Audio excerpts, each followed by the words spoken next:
Well, welcome everybody. Thanks for joining us today. We'll go ahead and call the meeting to order. And I want to give, before we get to the approval of the minutes, I just want to give a quick welcome to our special guests, Dr. Eric North and Jennifer Teagarden, who will be presenting and discussing with us later today about the tree preservation policy. So welcome to Eric and Jennifer. All right, let's go ahead and can you share your screen, Rachel, for the minutes and the agenda?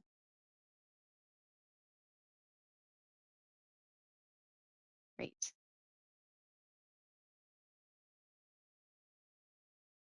All right. So do I have a motion to approve the minutes and the agenda?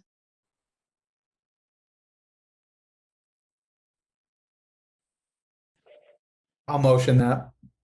Thanks, Jeremy. Do we have a second? I'll second, Brian. Thank you, Brian. All right.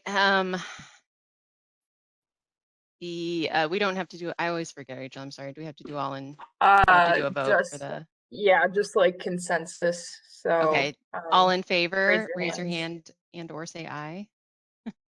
Great. Excellent, thank you. Definitely everyone. The motion passes, the minutes and agenda are approved. Let's go ahead and I don't think we have any public comments, but I want to double check with Rachel on that. No public comments. It doesn't look like we have anybody else joining us today to give them in person. All right, so let's go ahead and we're going to start with the staff reports before we get to our main discussion item today. So we'll spend the most of our time speaking with our special guests about the tree preservation policy. We do want to get some quick reports first from Rachel and Amy. First about organized collection. Go ahead and lead that, Rachel. Yeah, so these will be super quick. The update on organized collection is that we have made it to the contract phase of negotiations, and that's basically lawyers going through it all and checking our draft contract. I actually sent it off today to the haulers, and so we will be taking a few weeks for them to review it and then for us to discuss it with them before coming back to the community with a draft proposal at a city council work session and then a public hearing. So that's where we're at in the process, kind of through the bulk of the negotiations. And I think that's pretty much all I can say. So that's when we have more to tell you, we'll definitely loop the commission in. But obviously that's a closed legal process. So for now, that's it. If you have any questions, you can ask them and we can try and figure out if I can answer them or not. Amy, did you have anything to add on organized collection? No, you did a nice job summarizing it. Thanks. And then I'll just go right into that other item, Amanda, and it's just a reminder of the commissioner trainings coming up, the equity and inclusion training, and then that orientation that the city attorney will be leading, I guess. So I've sent several emails, but if you need the details, they're in past commission emails, or you can email me if you don't have them. I believe perhaps one or two of the equity trainings has already happened, but I believe there is one next week as well if you haven't been able to attend. So that's pretty much it, just a reminder. And that's the end of staff reports. Great, and I would just follow on with what Rachel said, encouraging people to take that DEI training if you're able to at all. It did say that consideration for future appointments on the commissions would be taken into consideration whether or not you had taken that training. So while it's not mandatory, it is highly encouraged. So do try to make it if you can. And Rachel, could you remind us what the city attorney orientation is about? So it's since the Sustainability Commission was new last year, you all never had, and then we had the pandemic, you all never had a chance to have the annual commission orientation that usually happens. And so unless you've already been on a commission, you've never had this presentation, but it's basically kind of what we all learned through trial and fire with, email privacy, data privacy, all those questions that we went through at the beginning. The role of you all as commissioners, the role of staff liaisons, a lot of, any and everything legal that has to do with commissions, obviously, since Mary's leading it. I can go through, we got a draft presentation that I can go through and probably send some more information about or put it in the comments on the subjects. I don't remember if that one's being recorded or if the DEI ones are being recorded, because I know one training is and one isn't. You told us that the DEI trainings would not be recorded, Rachel. Okay, because there's 3 options. They're hoping to get everyone at one. Yeah, so then I think the commissioner orientation will be recorded. And if that is the case, then I can pass along that recording if you are unable to make it, because I know it is a one-time thing. But I'll look at the presentation as we go through the meeting tonight and put some topics in the comments. Okay, so that's not specific to the Sustainability Commission. Definitely it's for not. Any new commissioner. It's for any. But new our commissioner. entire commission is new, so. Yeah, I'm pretty much. I think maybe Carolyn, you've been on a commission before, right? So you probably are the only one. And Jeremy might have seen it. You've been on ADH, right? So they might have seen it before, but the rest of you have never seen it. All right. It's riveting. Well, It's just. I would not, no comment. I've never seen the presentation, but it is all very important information. We'll look forward to that. Do any of the commissioners have any questions for Rachel or Amy about, I guess either of those trainings or the organized collection, even though there's not a lot that can be shared right now?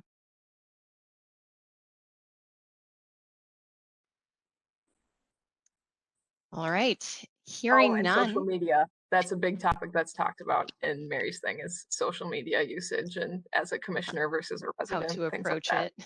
Yeah, city code, conflicts of interest, all that fun stuff, so. Does sound important. It's too bad we didn't get this training a year ago, but that's what happens when there's pandemics. All right, well, let's go ahead and move on then to our main feature this evening, which is going to be a panel discussion about the tree preservation policy that the city of Ridgefield is in the process of assembling.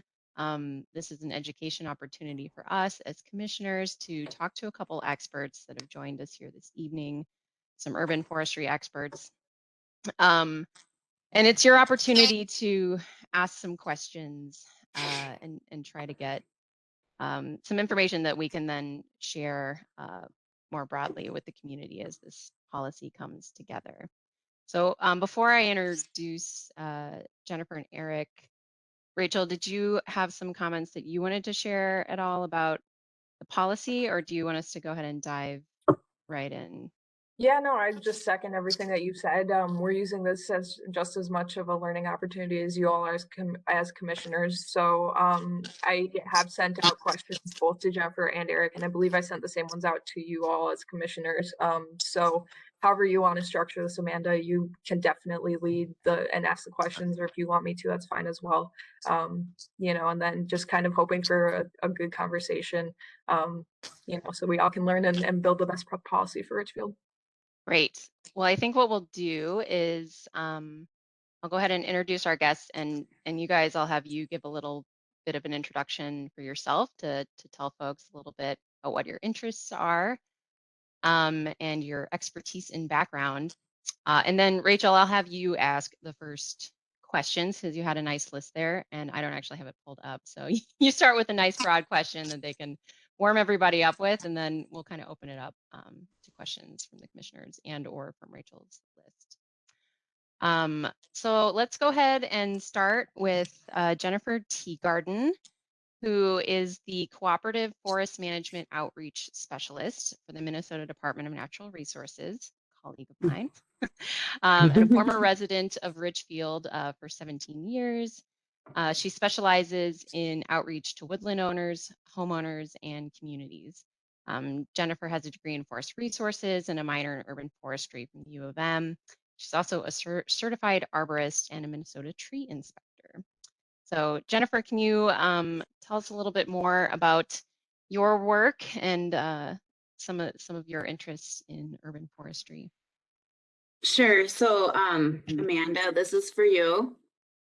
The Landowner Handbook. Excellent.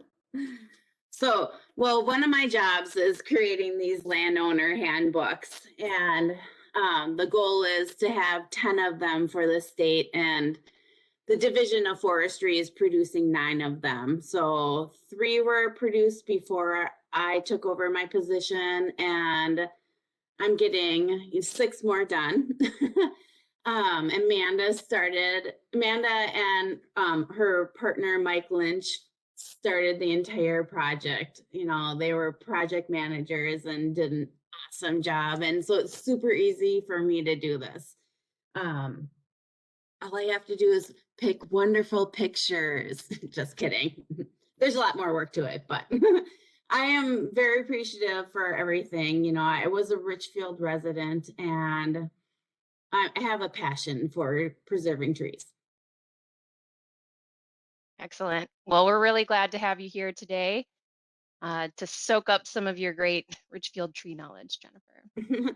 Yeah, well, I do. I've seen many trees in Richfield because I bike everywhere, walk everywhere, look at all the trees. I take pictures of trees all the time, so I like my job. I've been telling people Sounds that. like a pretty good job. Awesome. And we also have joining us here today, Dr. Eric North. Hey, Eric. Dr. North's primary responsibility is preparing students for successful careers in urban forestry, arboriculture, and natural resource management in the built environment. So if you're in Dr. North's class, students learn the complexity of tree biology, how to complete site assessments, manage pests, and think strategically about urban forestry management for aesthetics, for community benefits, and long-term health of those tree populations. Eric also serves in numerous capacities for different professional organizations and community boards, including the International Society of Arboriculture, the Arboriculture Education and Research Academy, and the Minnesota Shade Tree Advisory Community. And Eric's also a certified ISA arborist. So welcome, Eric. Can you share a little bit with us about your passion for urban forestry and some of your interests? Thank you. Well, I'm a professor, a new assistant professor at the University of Minnesota, leading the minor in urban forestry in the Department of Forest Resources. And my research has really centered, so I both teach and do research and do outreach. So I guess that's a 3-way responsibility that I have. And part of the research that I've done has been to look at how trees grow in urban areas and then create models and tools so we can understand how they grow through time and what happens when we do things like construction around trees. How long do they live? Do they fall over more readily? Yes, they do. You know, those types of questions. So really trying to think about all the things where trees live in our urban environments, all the things that we might do to them, how those trees then respond, and how we can accurately assess them so that we can enjoy not only the beauty and the benefits of those trees, but also make sure that it's safe to be around, right? You don't want to be around something that's dangerous. So that's been my focus and specialty. Thank you, Eric. Yeah, I forgot the most important first line of your bio, which is your specific job. Eric is the Assistant Professor of Urban and Community Education Forestry at the University of Minnesota in the Extension Service. And I'll just let you know, I've heard a lot of Eric's talks, and he will be a great, resource for why you need to protect trees during construction and everything else. I can personally vouch for how much fun of a professor Eric is, as I once took a dendrology lab with him, and it was great. We learned a lot about neat trees. It was a lot of fun. So I envy all of the students in Eric's class because I know they're having a great time learning about trees. All right. So Rachel, do you want to kick us off with a question? You had a pretty good list. I think that would be a good place to start. Yeah, I totally can. I think just for background to give Eric and Jennifer a bit of an idea of why we're doing this, besides, trees are important and everything. If you are not familiar, there have been some situations in Richfield where there have been old established trees, and we'll get into like how do we define a legacy tree and things like that, but trees that were on private property that were really important to the community, and with development projects and for other reasons ended up being taken down, and that really started this conversation and really highlighted to a lot of members of the community the importance of preserving these older trees in conjunction, especially with private development. So that's kind of why this has been started and moved along, I guess. It's obviously a priority for many, if not all, communities to protect trees. But, there have been certain events in Richfield that the residents and commissioners have decided that this is something, and city council has decided that this is something that Richfield should look into and create. So just if you were not aware. Oh, I'm aware. The oak tree and the lawn by Lee's parking lot. Yep, the Lund's oak tree. Not to be specific, but to be specific. There have been other situations too, but that, of course, has been the most recent one, and I'd say probably the catalyst for this. So yeah. All right, Jennifer. Well, that's great that you have that background. I think I do have that list that I'll start with, and then if commissioners have questions at any time, or Amy, if you have questions at any time, your questions are just as important, so we don't have to go through my list first. But I think I wanted to start with kind of, how do we decide or define what a legacy tree is? Because that's been what so much of the conversation in Richfield has been about, has been these older, more established, what some people refer to as legacy trees. And if we're starting to create a preservation policy, we need to be looking at if we're going to define specific groups like that based on age. So I'm curious, in your experience, have you seen a common definition or a common separation of mature old trees? And how do cities go about that if that's the case? Well, in my opinion, the trees you want to preserve are the ones that are going to be able to thrive in the future. So a tree might be older, but if there's a parking lot around it, it's not going to thrive like the one, happened in Richfield. But yeah, definitely trees that are up to their mature age. You don't get that a lot in metro areas. But if you want to preserve a tree, it's a tree that needs to be preserved. And so it takes assessment for that. Eric, what do you think? Yeah, in terms of common definitions, I would say I haven't seen any. Every city or municipality might approach this slightly differently, even in what they're called. Sometimes it's called legacy trees, sometimes they're heritage trees. And so really thinking about what it is that you want to preserve and why you would like to preserve them. Ways to think about trees that you might preserve are not only the age, because as Jennifer said, sometimes you might have a really old tree that's basically fallen apart, and it's maybe in a location that just is not feasible to maintain safely enough for people to be around the tree. And so that obviously detracts from the enjoyment of that tree, which is one of its benefits. You might preserve trees that are unique.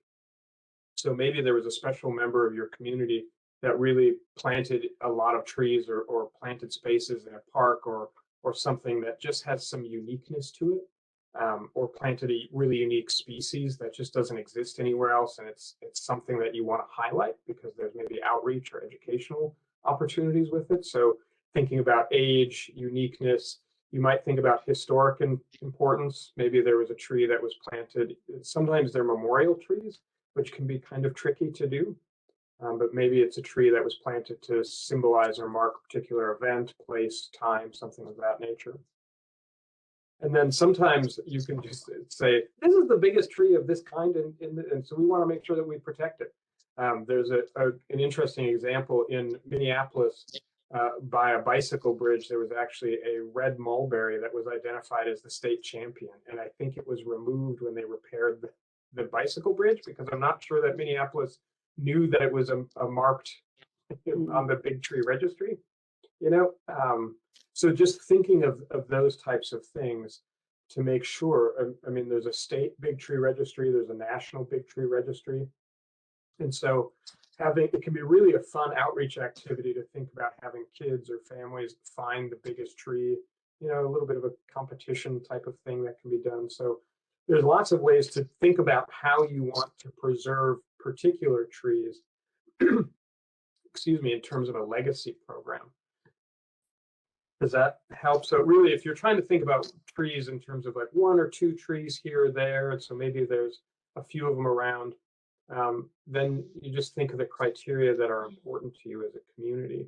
There's no wrong criteria, you know. It's just really identifying as a community what's important to you. My recommendation from an outreach standpoint is if you can somehow note those trees. I've seen legacy tree programs where there's no you don't know what it is. You know, nobody can walk by it and clearly identify that that's a tree of some value or importance, and that makes it harder if development does happen or something does happen to try and save that tree. But there are some so doing things like creating a publicly accessible GIS map that people can go on and actually look at, creating through my lab at the university, we have something we call tree treks, which are these QR coded signs that we put by trees, and people can scan them with their phone and get information either about the species or about the tree itself. And it's a way to use it as an engagement opportunity and to create some community around those trees. Yeah, one of the notes I had about steps for at least creating a tree preservation ordinance is getting an inventory of what's in your community, you know. So I wrote down identification or location of the different kind of community types you have in the community, and do you have any unique ecosystems? Again, location of these large or historical trees, and again, knowing the profile of what's your existing trees, including species and size. And so that will help you decide, you know, what should you preserve? Like Eric said, is there a unique tree? By the way, Eric, I measured that red mulberry and I understand why it got cut down. It was a weed tree. So Jennifer, Amanda, you do used you to have run the something? big tree registry. Yeah, I guess what I wanted to add for a question is, you know, in thinking about, I thought it was interesting what you said, Eric, about what's important to the community and thinking about what values the community has around trees. And, you know, I hadn't thought about some of these other aspects, like if there's historical, like cultural historical importance, or, you know, relationship to certain people. One thing that we've discussed a little bit, and that sometimes I hear come up in discussion about Richfield's urban canopy, is the natural history of the land. So, you know, Richfield is, it's kind of an old city, but it's not as old as some of the trees. And so we have in Richfield a lot of these like mature oak trees that were part of the natural ecosystem before this land was really became highly developed. And, you know, I think there's some interest in the community in preserving those oaks simply because they're a remnant of another time. They're very old. You know, old things have charisma to them. And, you know, there's something to be said about, you know, being this connection, I guess, to the natural history of the land. How much do you think that needs to play into a city when thinking about tree preservation? Because obviously, the landscape is totally different now. It's a very urbanized landscape. How much does that matter? You know, is it enough that a tree is really old? Obviously, there's other things to keep in mind, but what are your thoughts on that? well, this is my first thought. How important how important is this to your residents? Because if it's not really important to them, they might not support it. And so you want to share the importance of trees to help them understand why you're going to preserve them. I'll start with that. Yeah, I think that's a great point.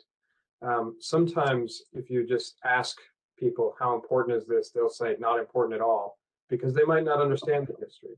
And so making sure you have a good understanding of the history or of the value that you can couple with asking. So you say, here are all these things that why we think they're important. Would you agree, or how does that factor in?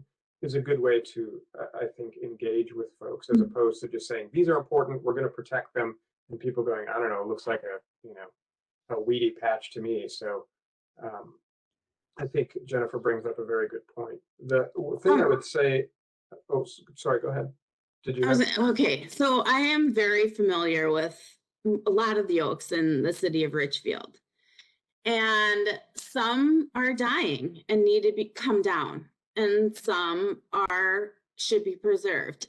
Today I was on my usual walk now in Edina, and there's this oak tree, and every limb has been cut off at the top. But that's their way of trying to preserve it in the environment. And so, yeah, it's up to how people feel. I mean, I look at that tree and I think that's the slow death of a tree, but to someone else, that's them trying to preserve a tree. Yeah, there are, if you identify a tree or a group of trees that you think is of value to preserve, one of the things to get involved early, as Jennifer and I both touched on, is some sort of tree assessment. And some trees that are in maybe a declining state, depending, might be something that can be rehabilitated by adjusting the site, improving soil conditions. So there are even a tree that looks like, yeah, it's not doing great, but you've caught it early enough, it might be something that's worthwhile to preserve through remediation of whatever is causing some issue. If you have, as Amanda was talking about, a group of oaks together, if you can preserve the group, that's better than preserving a single, especially if they're trees that have grown together as a group. Removing a bunch of trees and leaving only one or two that are further apart from each other, just from the dynamics of the species, can be problematic. And so if you can save all of them, or more of them in a tighter group, even though you might have to get rid of a few others somewhere else, I mean, I think that's a beneficial way to look at it. We've talked about two things here. One is the idea of legacy trees, and one is the idea of tree preservation. So tree preservation can also be for non-legacy trees, and how you incorporate that into any development plan. And so thinking about how do you maximize the preservation of a tree. So for instance, to give you an idea of why that's of value, the trees have so many benefits, right? All sorts of amazing things that they can do, but they don't really start doing that until they're probably 20 years old. And so every tree removed is a loss of benefit of 40 years, right? If you remove a 20-year-old tree and you plant a new tree, that's a 40-year loss of benefits.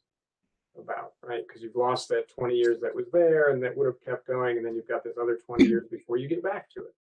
So maybe it's not quite 40, but it's somewhere in that range. You're losing more years than just the one. So even in talking about adjusting and thinking about how you address people, we often talk about tree replacement. I'm going to remove this tree and replace it. Just adjusting your language to say it's not tree replacement, we're replanting. You can't replace a 40-year-old tree. You can't replace a 30, 40, 50-year-old tree, because it'll take that long again to get back to where that was. And so really important to think about not only identifying these trees that have some sort of importance and significance, the sort of specialty trees, these legacy or heritage trees that you want to preserve, but how, especially in a place like Richfield, where maybe you've got some development going on and you want to preserve trees that are already in place because it takes so much longer to get back to the benefits they're providing. So really thinking carefully about how you do that. And there are some excellent guides and best management practices that you can reference to. And some, there's a group called the ANSI standards, ANSI, if you're familiar with those. And that standards, those have come out, and those can be written into things like contracts and ordinances, and can be pointed to as a way to incorporate those standards into the practice of things like construction, development, and preservation. Oh, Eric, I provided Amanda with St. Louis Parks. They have a great landscape guideline and tree list, and it shows if you're going to do construction around a tree, what you need to do to preserve it. It's a one-pager. I always like point to St. Louis Park. You know, they're the best city out there in the Twin Cities. But I agree that, you know, there's going to be things. Okay, I wanted to bring up one more thing about oaks, because this is a contentious issue in Richfield, is the loss of the bur oaks. Climate change is another reason why we're losing our bur oaks. There's a lot more rain that's happening, and it's leading to just like slower decline in our the oaks, and that's another reason why you're seeing the trees like starting to get sick around here. That's really helpful. And I think a lot of what, you know, we have to do is as staff is definitely more education about a lot of these things that, you know, our residents aren't necessarily aware of. You know, all they know is an oak tree's coming down and Lund's decided to do it. And, you know, we have to do some more education about all the different reasons why, you know, these oaks specifically are incurring, you know, more diseases and more problems. I don't know if there's a good answer, or if either of you have any feedback on this, since you both don't come from a private development, you know, world. But I think part of some of the issues that we've been running into, or the difficulties we've been running into, is tree preservation on private property or commercial property that the city doesn't have, you know, much authority over, because they're privately owned essentially, and residents come to us wanting these trees to be preserved, but the city doesn't own or maintain the trees. And I'm wondering if either of you have any perspective on how that usually interacts with the preservation policy. I don't necessarily have an exact answer to that, but I also sent Amanda St. Louis Parks landscape preservation plan, and it clearly lists what people have to do if they're going to develop, and they have to preserve trees, and if they cut down trees, like Eric said, they have to replant, but it's going to take a long time to get the exact benefits back. And I just want to share an example of a recent development that I saw where they preserved the trees, but they were all Chinese elm. And that's not necessarily a good tree, but they preserved them. And so, you know, it just depends. You need to have like specific ideas of what you want preserved. So Chinese elms are probably a tree you don't want to preserve.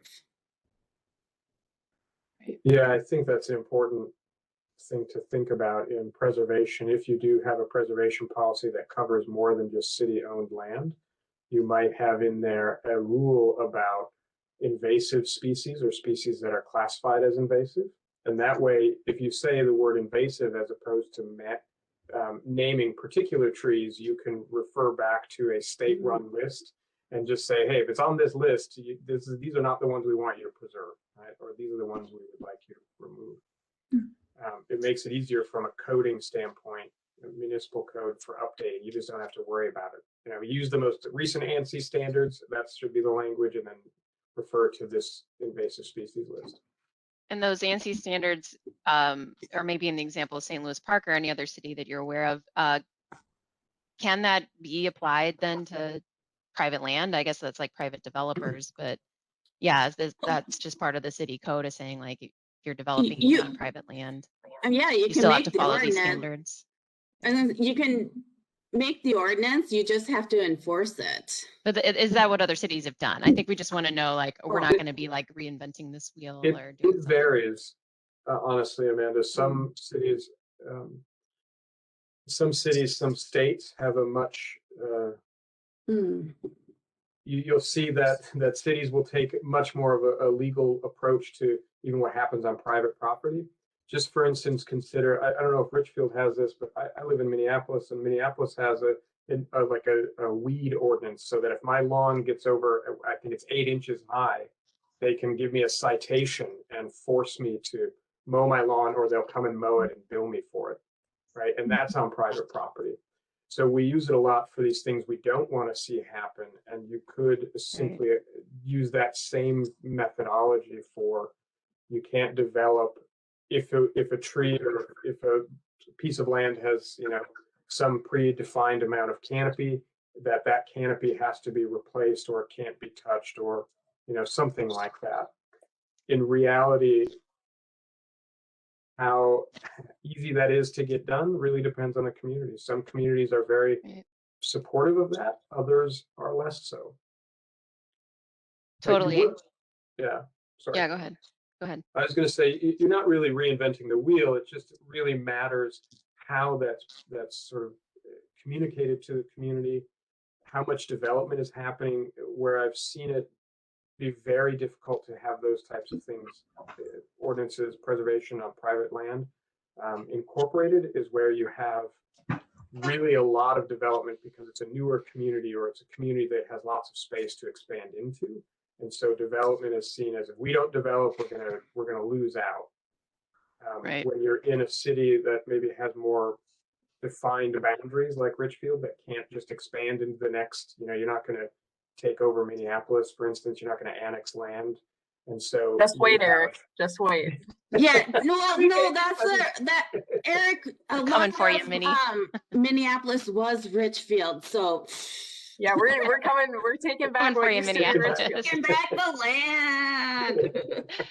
Just kidding. That's not the city's position. Just to clarify, 'cause this is a recorded to meeting. take over Minneapolis. Yeah. Yeah. So go ahead. So yeah, just to kind of finish that idea, is that it means that you might have a little more ability to say, we have the defined area. If you want to develop in Richfield, here are the rules around developing in Richfield. And there's not necessarily, oh, we're just going to go to the next place, because it's clearly a place people would like to develop in. So I think that might give you some flexibility if that's amenable to what the community would like. Right. I like that idea. Yeah, and we've got certainly have some ideas for follow-up questions related to these specific policy ideas, but I want to take a minute to see if some of the other commissioners have a question that you guys been thinking about. I want to give you a chance to ask those questions. So do any of the commissioners have a question that they'd like to put forward? Well, I guess I Carolyn. have some observations. I've lived in Richfield over 40 years, and the brouhaha that comes up over trees that are being taken down, the two big ones have been oak trees. The one at Lund's, and maybe Jennifer will remember this, many years ago on 76th Street, over by where Best Buy is, or not Best Buy, but the strip mall there, Shops at Lyndale, and Yeah. there was like a small woods of oak trees, and it was private property, and the owner sold off part of it, and houses were put up. And I mean, this was a much bigger brouhaha than even the Lund's tree. And I think the whole emotion that's attached to oak trees is all over our culture and our history. And I think there's an emotional part to this, that some people who want to rush to protect these oak trees on a conscious level may not even recognize where it's coming from. I mean, throughout literature, all of English literature, poetry, fiction, everything, the oak is a symbol. and it's a symbol of strength, durability. It's a beautiful wood. You know, who doesn't love oak? So how can we protect what we have? And I understand the climate is changing, and that may make it difficult. Do people replant bur oaks so that we can maintain some of our history, some of our legacy? Well, I was going to say one of the probably most important things you can do is to protect those wooded areas. So where those townhouses went up, well, across the street, there's the church. Right. So right there is what you need to protect. And at one point they went in and cleared out buckthorn, and there's another area. So those are the areas you need to protect. It's like very wooded areas. Those are going to give you the best benefits. Okay. And that's what you put in your ordinance is, you know, protecting these wooded areas that are going to give you the most benefits. So that's where you have to identify and do an inventory and understand where they are. And that shouldn't be too hard with GIS. Okay. So the idea, Carolyn, of looking at oaks, and even though some of the native oaks may be suffering a bit, there are, even the bur oak has quite a large range actually, and you could, it's trickier to do, but you could look at seed sources that come outside of Minnesota where conditions are more, are projected to match what current or future conditions are, and still incorporate a species that's important like the bur oak, but maybe take a seed source from a range that's further south or something to that effect. Okay. Because, you know, bur oak is just one of those species that has, its range is variable and its habitat is variable. And so finding seed source or growers, there are several good nurseries that really, they go out and find their own seed. They grow trees from seed as opposed to from some stock cutting. I'm not saying that it's really easy to do that, and maybe it's a little more challenging, but it's definitely an option to do and look at that. Or maybe it's looking at, maybe there's a different species of oak that could be brought in, or maybe it's not used as heavily now, but could be. And it might not be the exact same thing, but there's a possibility to keep that oak involved, you know, within Richfield. Mm-hmm. I That's had a really good point. Thanks, Eric.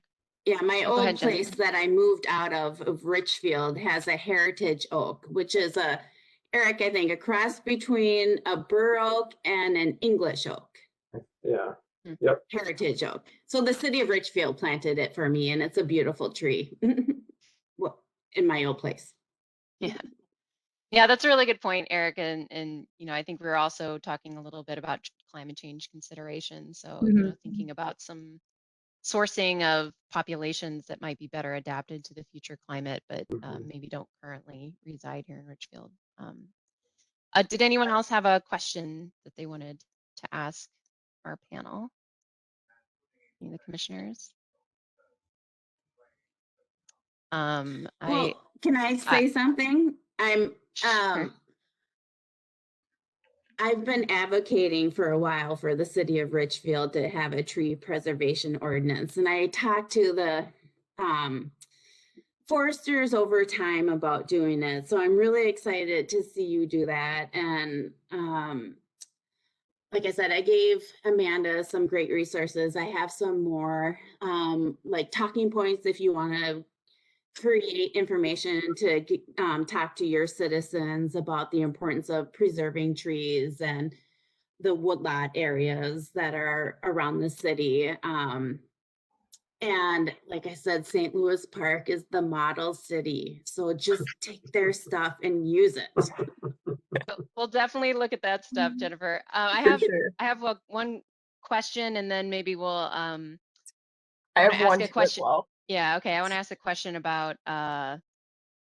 replanting, and then Rachel's question, and then yeah, we can maybe just have some wrap up thoughts from our panel about policy ideas. But I just wanted to follow up on the idea that Eric mentioned earlier about you can't replace a 40-year-old tree, right? Maybe that was Rachel's question, but that's exactly what we were talking about. Like, you can't replace a 40-year-old tree. You definitely can't replace a 100 or 150-year-old oak tree. You can only replant it. But if we're thinking about benefits, and we know that those benefits are going to be a ways out, what do you recommend, or what have you seen as an appropriate replacement policy for trees when they cannot be preserved and they have to be removed for whatever reason?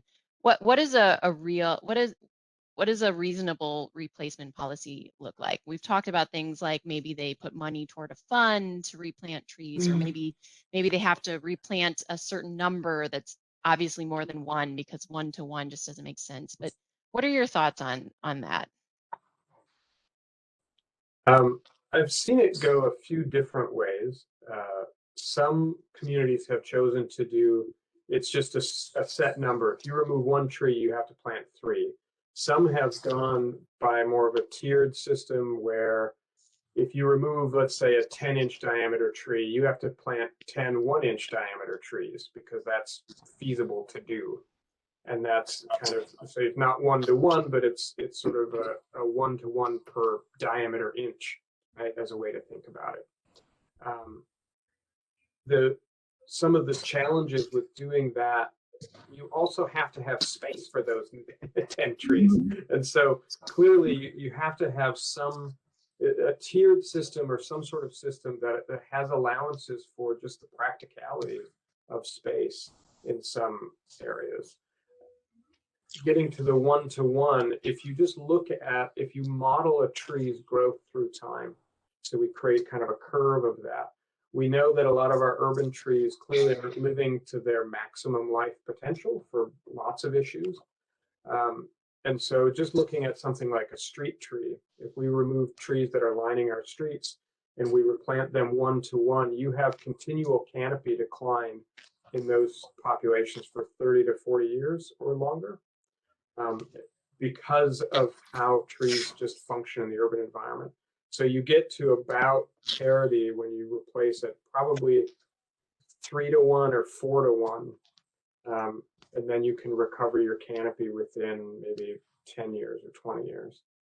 So, and then start building and growing your canopy. Those are for street trees, which is what I'm most familiar with working in. If you're looking at the park trees, you get a little better because they tend to last longer and be a little broader for a longer period of time. But just thinking about those types of issues, I think is an important way to do that. Because I'm a scientist, I never just give an answer, right? It depends what you want to do. So sorry about that.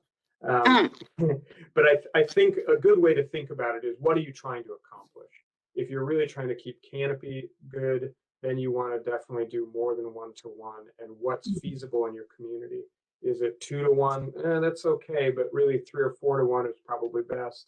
If you're looking at trees that are being removed from a lot because you're being developed, so maybe it's more of a wooded lot, I would try to look at something like a diameter inch kind of replacement policy, knowing that some of the trees being planted in another wooded lot aren't going to make it. They're just going to die for whatever reason in that establishment period. So if you overplant, you can always cut a few down if you need to thin it a bit, but it's harder to get them in there if you don't kind of start with that. Does that make sense? I was just kind of looking at St. Louis Parks, information. So one thing they do is they have a list of trees that they recommend for planting, and then a list of trees that they don't allow planting, and which would be an idea for you. They also kind of have ideas of, like, they define, if you're going to replant, you replant in these areas. So, where you plant your tree is also important. So if you want to, for example, try to get more benefits from the trees to save energy, you could make suggestions that they plant the trees in areas that are going to provide the most energy benefits. Right tree, right place, right time. Yeah, that's Um, definitely helpful. Yeah, that is. Rachel, I had a follow up, but was that basically your question? You go with your follow-up because I have a good wrap-up question. Okay. Yeah, just to follow up on that, is there, in thinking about those values, in terms of replacement, is there anything else we should be thinking about when it comes to trying to calculate the value of a tree? That, because I think one of the things we were recommending was like, well, maybe the city has some sort of model or formula to try to calculate like the value of a tree, and maybe that value is a mix of like shade and aesthetics and carbon sequestration and all these things. And then it gives us a better idea of like what we should be doing to replace that tree. Have you seen anything like that, or is it usually pretty simple? Like you plant 3 trees to replace. Oh no, they have calculators to figure that all out. That'd be something great to Um, share with us. Oh, it's just iTree design. Oh yeah. Your city forester should be able to help you with it. Um, okay, I wanted to bring up one more thing. And this is based on me looking at tons of calls that come to the Minnesota DNR, is residents want help with preserving their trees. And I know the city of Richfield does all injects all their ash trees with, or by them, through the city. But some cities have done partnerships with tree care companies to allow the residents to get a cheaper rate to preserve trees. And so even though you're going to maybe continue to do it in-house, I would consider looking into that to see if there is a tree care company that might help you get the prices down for your residents. Sorry, it's off topic, but Yeah, no, that's So, good. thanks, Yeah. Jennifer. And go ahead, Eric, if you had some thoughts too. Yeah, what Jennifer mentioned, there's a suite of tools called iTree, and under iTree, you can calculate all sorts of benefits. In terms of, I think what you were maybe asking is, when you require replacements, is there an idea that you replace benefit for benefit? I haven't seen anything like it's. That's interesting. I like it. I think that would be a lot more challenging to do because the trees, a young small tree, you're just not going to get the benefits out of it, and so it needs to be nurtured. But that brings up the really good point, or a really good side point is, if you can, the more money you can spend on maintaining and preserving trees, the better it is for your community. So you could spend $1,000 planting trees or $1,000 maintaining a couple of trees. The $1,000 maintaining a couple of trees will pay off more than spending $1,000 to plant. So if you've got just where you've got budget challenges, if you can focus those on really maintaining what you've got to the highest level, that's kind of the best way to go. Trees are one of those.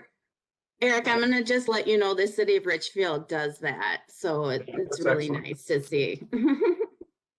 That's a really good point, and I think that's good for us to know because, if we are talking about creating some sort of fund that people need to pay into, it's like, well, maybe if you can't replace the benefits of the tree, if you can at least know what those benefits are and place a value on it, then maybe, in addition to having to plant 3 trees, there's some amount of money that's based on the benefits of the tree that has to be paid in to this fund, and it can then go toward, the maintenance How do you costs. quantify the value of clean air, Amanda? Yeah, well, there's economists to do that, Rachel. That's So. that our job. Great. And Brian has So- shared the iTree tools with us. So we're getting close to the end of our time. But so maybe hold that thought because Rachel has just a wrap-up question. Tell you for later. everyone on this. Honestly, my wrap-up thought was just, is there anything that we haven't asked you about that we should be aware of, thinking about? Just, it's not really much of a question. So Jennifer, go ahead. Aliens. Aliens. Just kidding. Invasive species. Yeah. No, like I said, I lived in Richfield. I wish I could live in Richfield, but I'm living in Edina because it's cheaper for me. And I've always wanted to see a tree preservation program, and I think you have a good foundation. You definitely want to, get the city forester involved with things.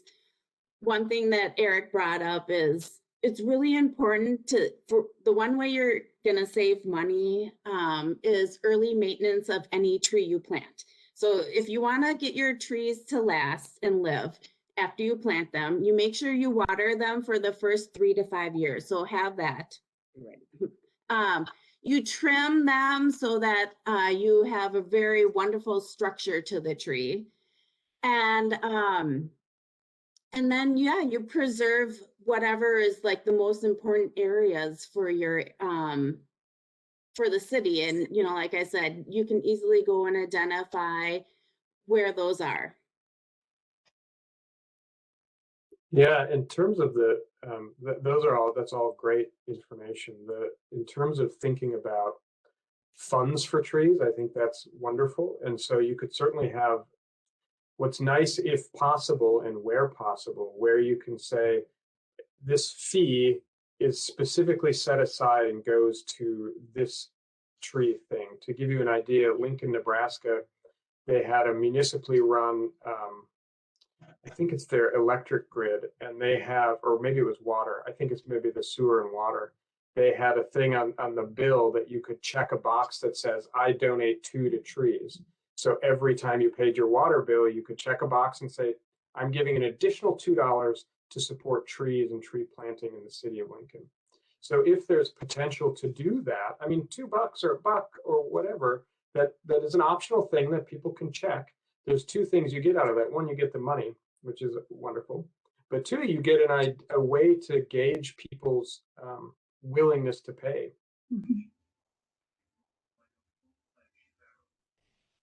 Awesome.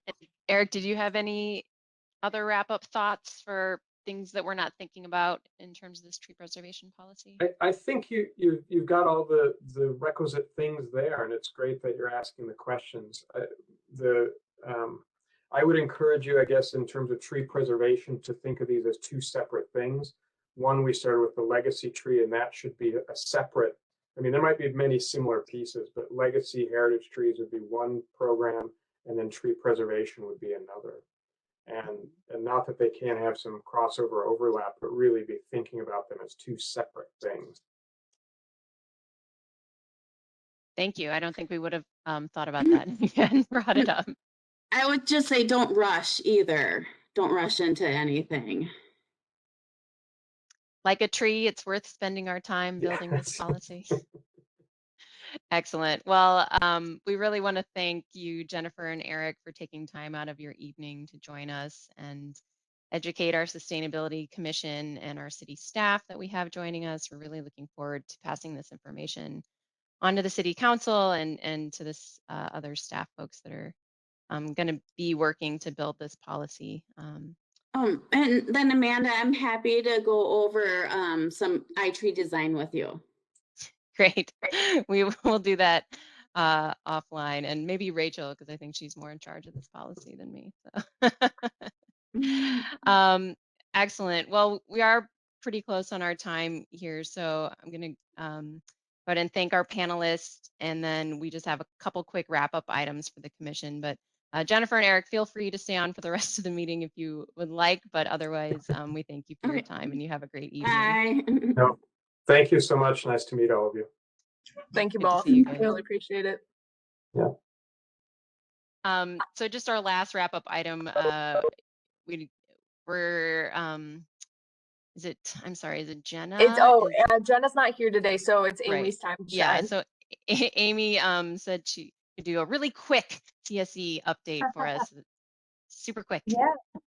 Yeah, no, thank you so much for having both of those speakers tonight. That was really interesting. A lot of good things to think about. I really liked the replanting versus replacement. And I know in speaking with our city forester and the team that works a lot with trees, I think overall species diversity is going to be so important, and to cultivate that list of good trees that will do well with climate change.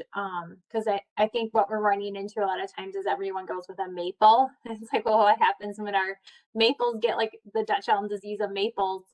We wipe out a huge generation of trees again. So I think diversity will be really important. But that was fantastic. And little update on CSC, and I do, since we're talking about trees, want to mention to our group that emerald ash borer has been, taking its toll on trees in Richfield. I think we're really starting to get into some of the parks and noticing where it's been the worst, and a lot of it's been concentrated on the east side. There may just be more ash trees on that side, but you may notice if you're out at Taft Lake and Christian Parks, we have had to cut quite a few ash trees out. We cut one big one in Augsburg Park about a week ago, and I think there'll be more coming out at Augsburg that they're just too far gone. And in touching base with the city forester, we do have, the funds that we are treating the ones that we can kind of help along from succumbing to it. So we are treating as many as we can, trying to keep them going. But you will notice that some are cut, and we will be not replacing but replanting with what we have budgeted this year. So that's in the works. As far as Community Services Commission, we always are offering COVID updates in that meeting, letting everybody know the challenges with some rec programming this past year with COVID-19. We talked a little bit about what summer is going to look like and some of our large community events, how we're probably going to be making some decisions about some in the near future. And if we're not able to have a full event, potentially scheduling things out a little farther. I'm not sure exactly what it will look like, but we're figuring that out. And we are celebrating Wood Lake Nature Center's 50th birthday. We're going to be doing a very small gathering on the real birthday of the Nature Center, which is May 5th, and then a larger community celebration in the fall when it's safer for the community to come together. We do have a bill at the legislature, a bonding bill, seeking funds and support for a new nature center. So that got read at the House and the Senate. We were able to testify on the bill last week, which is exciting. So we're hopeful we can have some policymakers out to Wood Lake for a tour in the coming year. But we've been working really hard on that project. We have 2 new playgrounds coming in, getting built this summer. One's at Christian Park, another one at Fremont Park. So we're going to be starting that process to get community engaged and feedback about the playgrounds. And then our inclusive playground at Augsburg Park, we secured all the funding finally, and we're hopeful that will take place, sometime early summer, late spring, early summer, the start of that project. So lots of fun things coming up. Another thing related to trees is we have 2 hammock stations that are going to be going into parks, one at Wood Lake Nature Center and one at Christian. And that's just, there's such a popular thing amongst kids to tie or hang up hammocks in trees. So the station will allow kids to be underneath the trees and enjoy the shade of the trees, but not actually tie up to the tree. They're going to be posts that go in the ground that they hook up the hammocks to. So Are they kid-sized hammocks or like all people-sized hammocks? All people size. Okay. Yep. We have a variety of hammocks people can check out if they don't have their own. So people can enjoy being underneath the shade of a tree and relaxing out in some parks this summer. That's about it.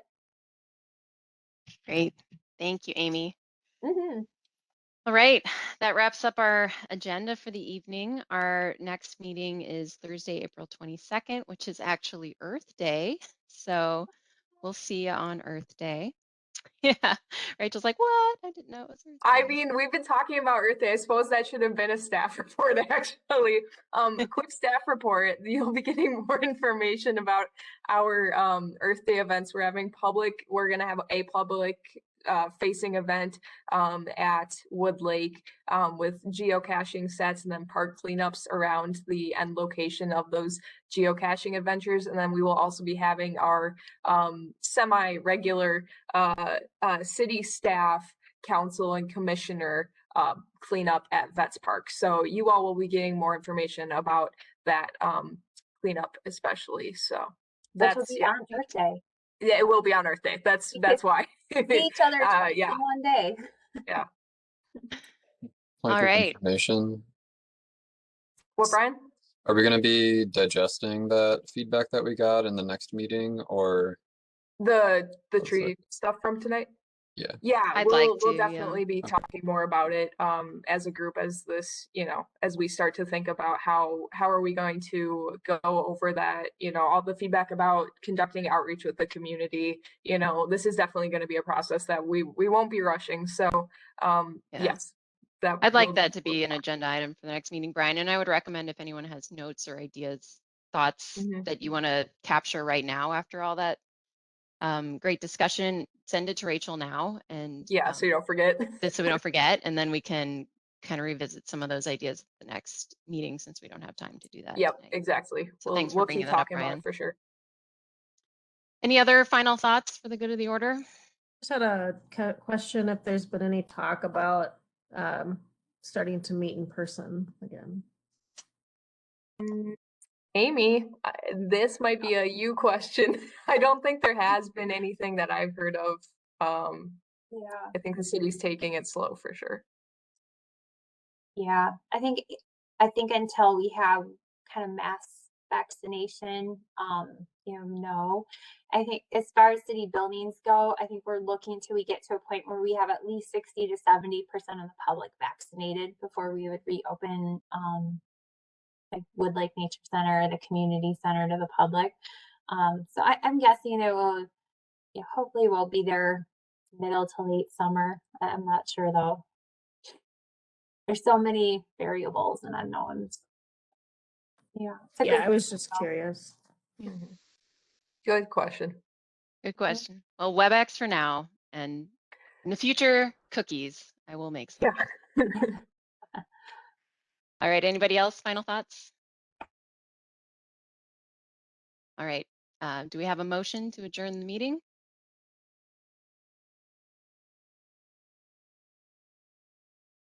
So moved.